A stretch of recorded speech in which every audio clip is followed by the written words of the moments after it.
Those who know the right questions must reach those asking the wrong ones, and sometimes even the lost. I protect my identity because truth has a body count.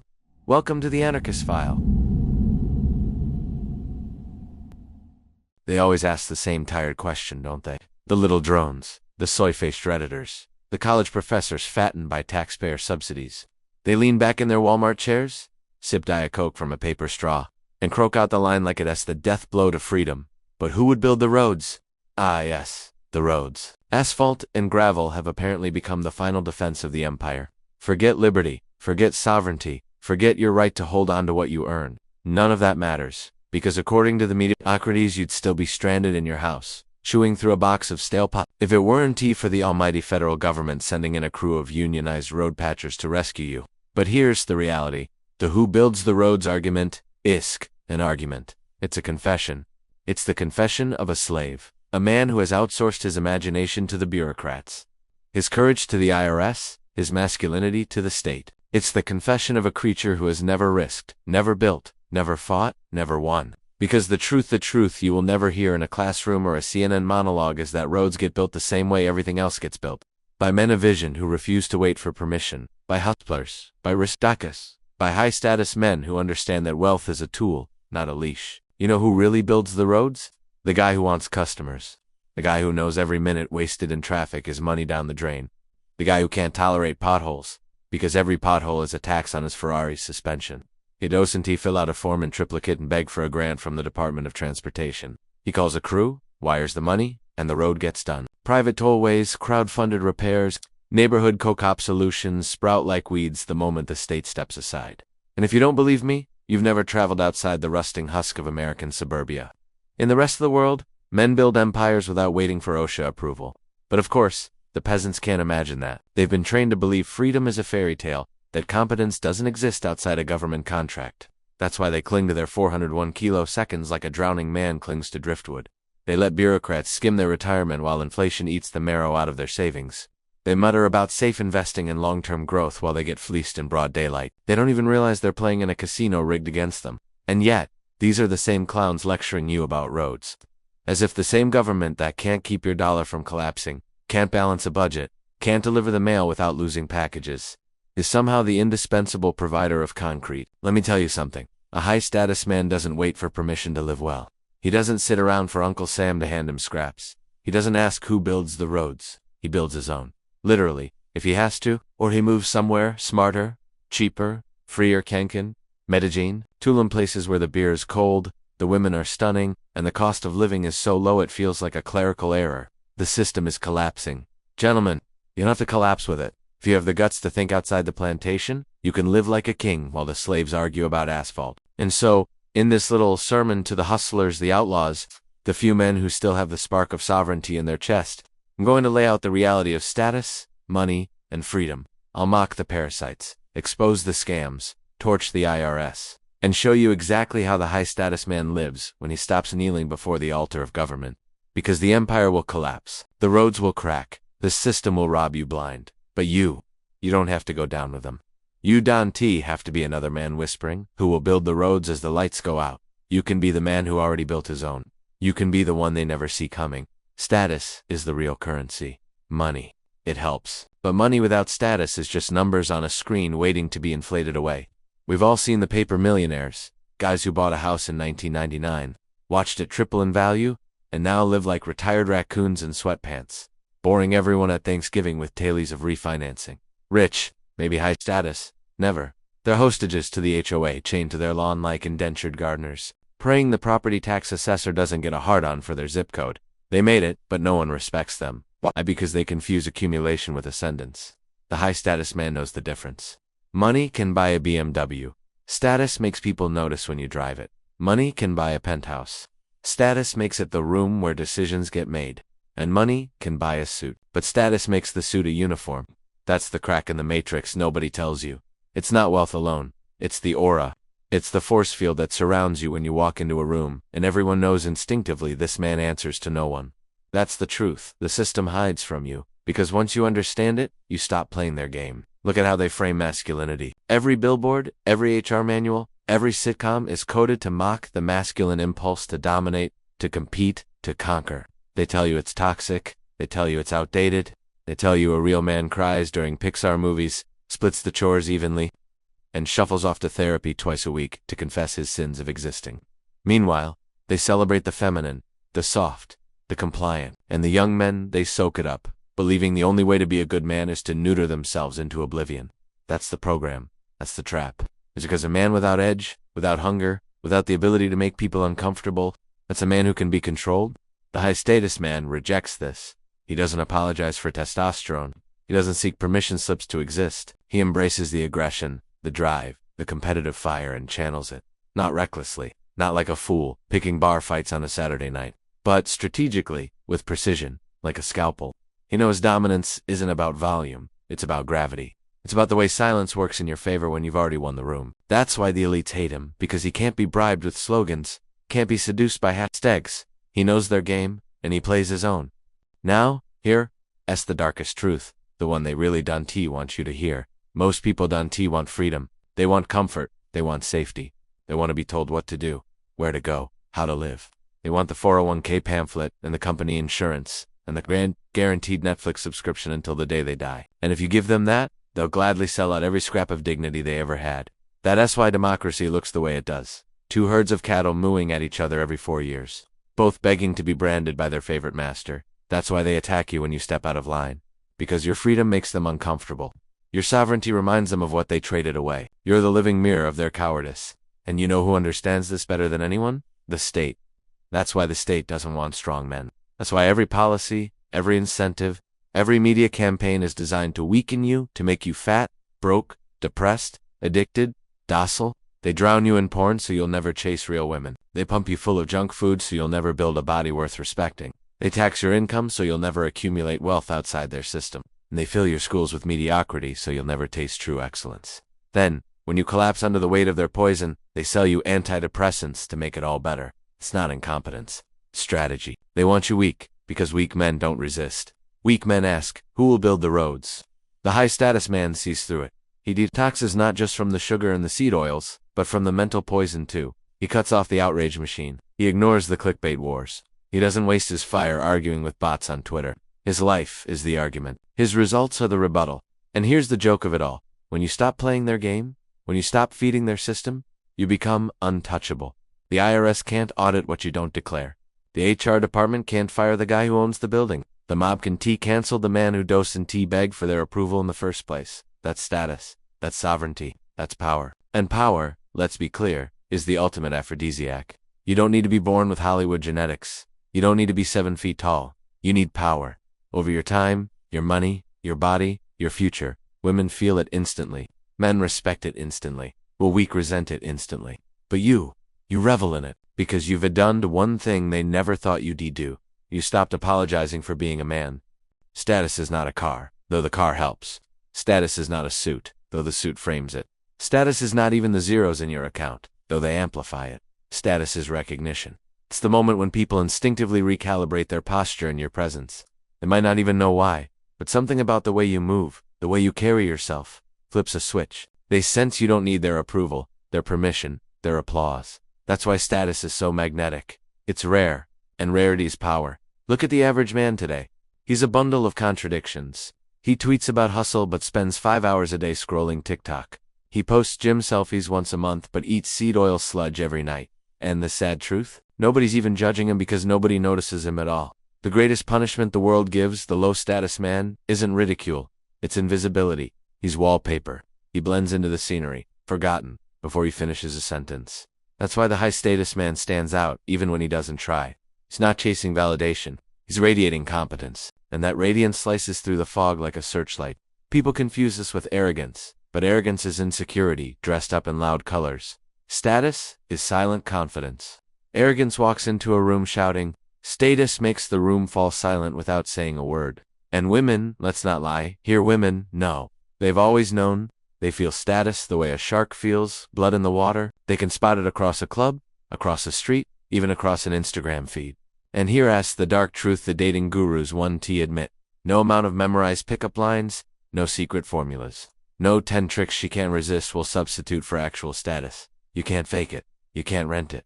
You can't pretend to have it by parroting someone else's moves. You either carry the gravity, or you don't. And the moment you do, everything changes.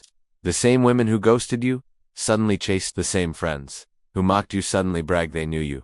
Back then, the same bosses who ignored you suddenly want you at the table. That's why the entire system is designed to keep you from building it. Look around. The culture doesn't tell young men, go build something extraordinary. It says, sit down, shut up, work your 9 to 5. And maybe if you're lucky you'll afford a mortgage by the time you're 50. The education system doesn't encourage risk-taking, it rewards obedience. It manufactures drones, compliant, anxious, deterrent, perfect little batteries for the machine. That's why they sneer at entrepreneurs, at rebels, at the men who choose themselves. Because every high-status man is proof that their assembly line failed. The financial world plays the same trick. They wave shiny carrots. Max out your 401k, invest in index funds, retire at 67. Maybe cruise Alaska if your cholesterol doesn't kill you first. And men swallow it because it feels safe. But safe is the new poor. Safe is watching your dollars rot under inflation while bureaucrats skim their cut. Safe is handing your future to a system that laughs as it bleeds you. A high-status man doesn't play safe, he plays to win. He bets on himself. He builds assets that can't be frozen by a politician's pen. He refuses to be the punchline in a banker's joke. This is why the IRS hates men like that. The IRS survives by milking the herd. It needs the millions of middle-class dociles who dutifully file, dutifully pay, dutifully fund the empire. But the man who opts out, who restructures his life, his business, his residence so the machine can't touch him, that man is dangerous. Because he proves it's possible. And once people see it's possible, the whole scam crumbles. That SYULC, more fury directed at a tax rebel than a violent criminal. The violent criminal threatens individuals. The sovereign man threatens the system. And here's the irony. When you stop caring about their approval, the status multiplies. Your friends mock you when you first break from the herd. Who do you think you are? Some millionaire dropout? Some digital nomad scammer? Some Bitcoin bro? They sneer, because your freedom reminds them of their chains. But once you succeed, once the results are undeniable, once you're living the life they secretly dream about, suddenly, you're the one they admire. That's the paradox. High status starts as ridicule, but ends as worship. The high-status man doesn't fear ridicule, he welcomes it. Because ridicule is proof you're no longer invisible. It means they noticed you. It means you've triggered their envy. And envy, properly harnessed, is just unpaid advertising. So what does this all mean in practice? It means you stop apologizing. You stop asking who will build the roads, and you start building your own path. You stop praying for retirement funds to save you, and you create your own empires. You stop looking for permission slips from HR departments, and you become the man signing the checks. And along the way, you'll piss off every fragile ego and every parasite who needs you smallcut. That's the point. Because status isn't given, it's seized. Modern dating is a circus, not the classy old world circus with lions and acrobats. The new kind, with 3 clowns fighting in a parking lot while a unicycle catches fire. Everyone is pretending, everyone is exhausted, and nobody is honest about what they actually want. Women scroll through Instagram comparing their lives to billionaires' girlfriends, then wonder why they can't respect the local accountant with a Toyota Corolla. Men swipe through dating apps like slot machines, then wonder why they feel empty after the 100th match that leads nowhere. It's a global meat market powered by dopamine hits and lies. Here, S. The black pill, the blue-pilled one. T swallow. Women don't T want money, they want status. Money without status is like protein powder without lifting. Useless, boring, almost embarrassing. Women can smell the difference. They can smell the man who earned power versus the man who only bought trinkets. They can spot the lottery winner, the trust fund brat, the dentist with a leased Lamborghini, and they can spot the man who built his own empire, brick by bloody brick. Guess which one keeps their attention? But of course, the system doesn't tell men this. The system tells you to just be nice. Just be yourself. Just find a girl who loves you for who you are. That's Disney propaganda, sold by a culture that wants you soft. Nice doesn't work. Nice gets you friend-zoned. Nice pays for dinners that go nowhere. Nice raises another man's children. Nice is the death sentence of masculinity. Women don't want nice. They want gravity. They want fire. They want the men other men respect. The man who doesn't apologize for wanting. The man who moves with the confidence of a king. And here's where it gets funny. The same culture that tells men to be soft turns around and rewards women for being ruthless. Hookup culture, OnlyFans career worship, every signal screams. Maximize your options. Never settle. Chase the top of the pyramid. So women do it. And men wonder why their dating lives feel like Russian roulette with a Nerf gun. It's not complicated. Women chase status. Men confuse kindness with strategy, and both end up miserable. That's the market clearing. That's supply and demand. That's capitalism of desire, and like every market, it rewards the strongest players. So what's the move? Do you rage on podcasts about female nature until your viewers pity you? Do you spend your life whining that Tinder ruined your shot? No. You build status. You invest in yourself. You cultivate the kind of presence that turns women's heads without saying a word. You stop being invisible wallpaper and you start being the architecture. Then, and only then, the market tilts in your favor. And the hilarious part, once you build that status, you realize most women aren't even worth the chase. They become background noise. You pick carefully, not desperately. You filter them instead of being filtered. That's when you understand true leverage. But the dating circus is just one piece of the cultural collapse. Look around. Every institution you were taught to trust is rotting. Universities churn out detritus husks who can't think critically. Corporations run sensitivity trainings while their supply chains rely on slave labor. Politicians smile for the cameras while laundering your tax dollars to foreign wars. Every signal is inverted. The people who are praised are parasites. The people who are condemned are builders. The honest man is shamed. The liar is celebrated. The weak are canonized as heroes while the strong are demonized as villains. That's not dysfunction. That's design. Because the parasite class knows, if strong men stand tall, the game ends. So they sell you poison as virtue. They sell you weakness as compassion. They sell you mediocrity as equality. And if you resist, if you laugh in their faces, they call you dangerous. They try to cancel you. They try to brand you toxic. Could wear it as a medal. Because if the parasite class hates you, it means you're on the right track. It means you're building a life they can't control. Which brings me to the escape hatch, leaving expat life. The global high-status man doesn't chain himself to a collapsing empire out of nostalgia. He doesn't cling to a flag while the government robs him blind. He scans the world like a chessboard, and he places himself where freedom is still possible. Mexico, Colombia, Thailand, Eastern Europe, places where a man with vision and discipline can live like royalty, while the Western middle class suffocates under taxes and debt. Think about it. The average American busts his back 50 hours a week to afford a crumbling house in a suburb he hates, eating overpriced groceries, drowning in insurance premiums, and praying he doesn't get laid off before his retirement plan kicks in. Meanwhile, the expat alpha is sipping top-shelf tequila on a balcony in Guadalajara, renting luxury for pennies, working online businesses tax-free, surrounded by women who actually respect men, living in a climate where winter doesn't exist. That's not fantasy. That's leverage. That's what happens when you stop asking permission. Of course, the herd will sneer. Oh, you're just running away. You're exploiting poor countries? You're trying to escape responsibility? No, he's escaping slavery. He's escaping the rigged game. He's refusing to be the mule, carrying a dying empire on his back. And the irony? While they mock him, they secretly envy him. They dream of doing the same. But they never will, because they're too addicted to the leash. That's the difference. The high-static man doesn't cling to the leash. He cuts it, burns it, and forges his own path. Whether it's in his hometown or halfway across the world, he refuses to kneel. And in that refusal, he finds freedom. Power is the air high-status men breathe. You can smell it before you see it. You can feel it in the way a room rearranges itself when power enters. It isn't loud. It isn't frantic. It doesn't need to be. Real power is calm, silent, certain. It's the calm of a man who knows no one in the room can touch him, because he's already playing 3 moves ahead. The weak think power is about barking orders, slamming fists, demanding attention. That's theater. Real power is leverage. It's control over outcomes. It's the ability to say no without fear. It's the ability to walk away from any table, any deal, any relationship, and know that you'll still thrive. That's what terrifies the system, because the system runs on dependence. The system thrives when you're trapped in jobs you hate, mortgages you can't pay off, taxes you can't avoid, reputations you can't protect. But when you're untethered, when you can walk away from all of it, you become the nightmare they can't contain. That's why the IRS is obsessed with you. It doesn't want your money. It wants your obedience. Every dollar you pay is a pledge of fealty. Every form you file is a ritual of submission. They don't need to tax the billionaires who wrote the laws. They don't need to tax the politicians who voted themselves loopholes. They need to tax you, the builder, the hustler, the sovereign man, because your independence is the one thing they cannot allow. If you opt out, if you find a way to live without their leash, you prove the lie. You prove that the plantation gates are unlocked. And if enough men realize that, the whole empire collapses. So they threaten, they audit, they intimidate, they puff up with jargon and statutes and codes nobody can read. But the high-status man sees through it. He understands that compliance is voluntary in spirit, even if it's forced on paper. He uses every loophole, every offshore channel, every corporate shield. He plays the game better than the game masters. And when they hiss, when they cry, when they send their letters stamped in red, he laughs. Because he knows they are just clerks with badges, bureaucrats with bluffs.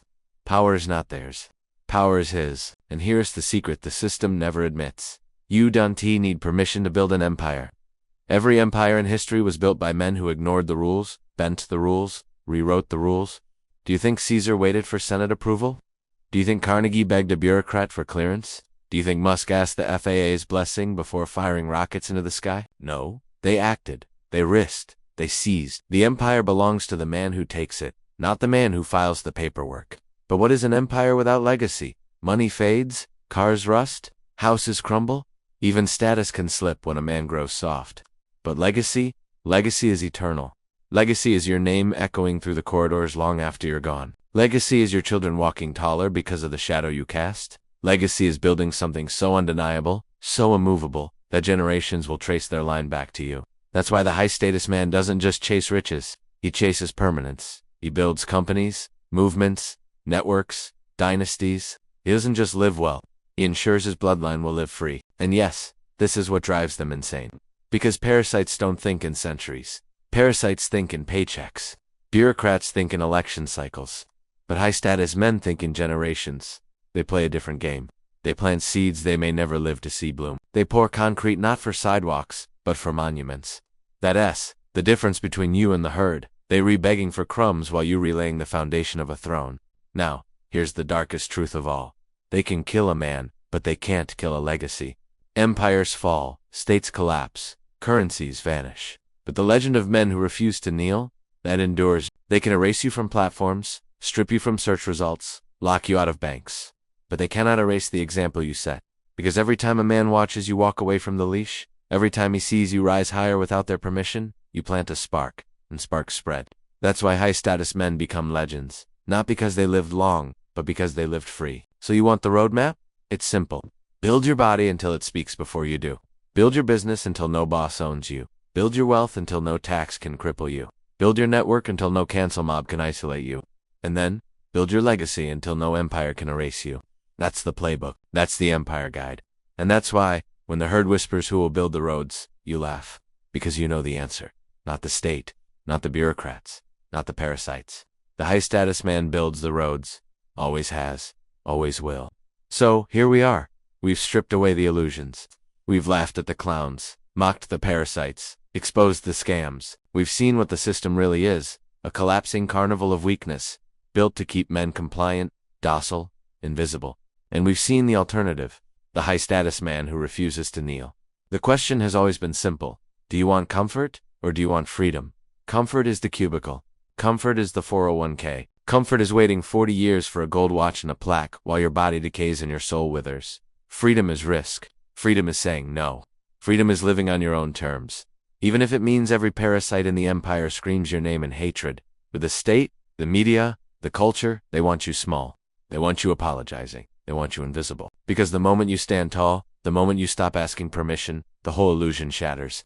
That's why they hate you. That's why they call you toxic. That's why they brand you dangerous. Because you are dangerous to their lies, dangerous to their control, dangerous to the empire of mediocrity they've built. And that's good. You should be dangerous. You should be feared. You should be the man they whisper about in boardrooms and classrooms, the man they warn others not to emulate. Because that's how you know you're free. That's how you know you've won. So the next time someone croaks out that tired line, but who will build the roads? Smile, laugh, let them know the truth. The roads don't get built by committees. They don't get built by clerks. They don't get built by cowards begging for permission slips. They get built by high-status men. Men who see further, men who risk, men who refuse to kneel. And maybe, just maybe, if you live with that fire, if you carve your own path, if you reject their leash and build your empire, then one day, when the empire finally crumbles and the roads crack and the parasites scatter, your name will remain. Your legacy will stand. And the world will remember you, not as one of the many who asked who would build the roads, but as the few who built them. The story isn't over. This was the Anarchist File.